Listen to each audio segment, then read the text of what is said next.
The divine story of Shree Krishna. Long ago in the sacred city of Mathura there ruled a cruel and arrogant king named Kansa. He ruled with tyranny and fear. His sister, Devaki, was married to the noble prince Vasudeva. But one day, as Kansa was driving Devaki and Vasudeva in his chariot, a voice echoed from the heavens. "O Kansa, the 8th child of your sister will be the cause of your death." Hearing this prophecy, Kansa's face turned pale with terror. He immediately imprisoned Devaki and Vasudeva and killed every child that was born to them. 6 children were slain.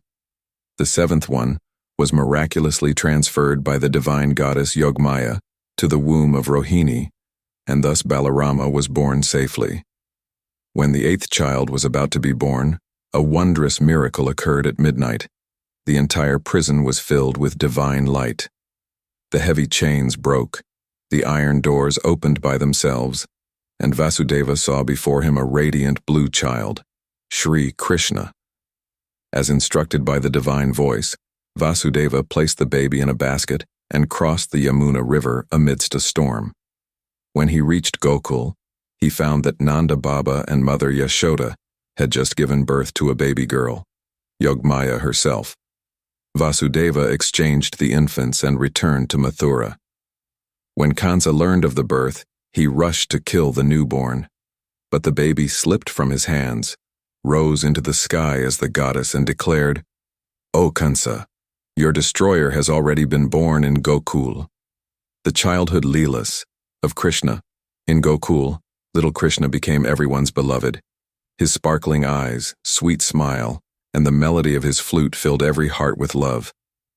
He would steal butter, laugh with the gopis, and bring joy to every home.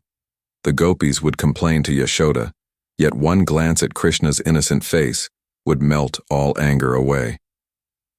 When Mother Yashoda scolded him, Krishna would grin and say, "Ma, if you don't scold me, how will the butter taste so sweet?" The Kaliya serpent and Krishna's bravery. One day, the Yamuna River turned poisonous, cows died, and children fell ill. The villagers said that the wicked Kaliya serpent lived in the river. Though just a child, Krishna fearlessly jumped into the river. The water raged and foamed as he fought the serpent.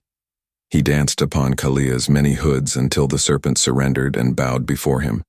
Krishna said, "From today onward you will harm no living being, and the waters of Yamuna will again become pure."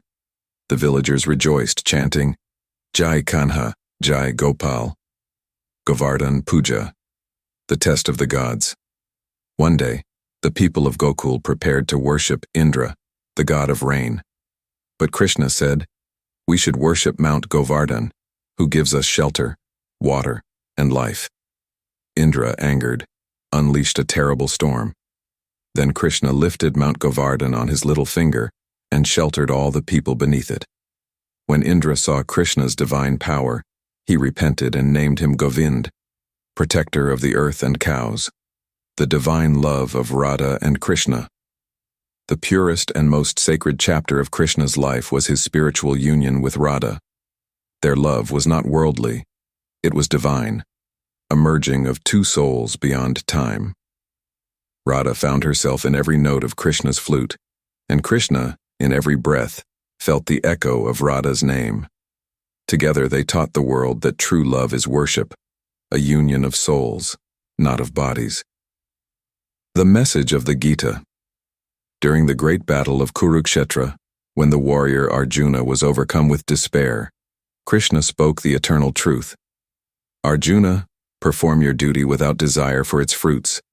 The one who stands firm in righteousness attains liberation." This became the immortal wisdom of the Bhagavad Gita, a message of love, duty, truth, and peace. Conclusion. Sri Krishna was not just a god. He was the embodiment of love, virtue, and eternal light. Even today, when the flute's melody floats through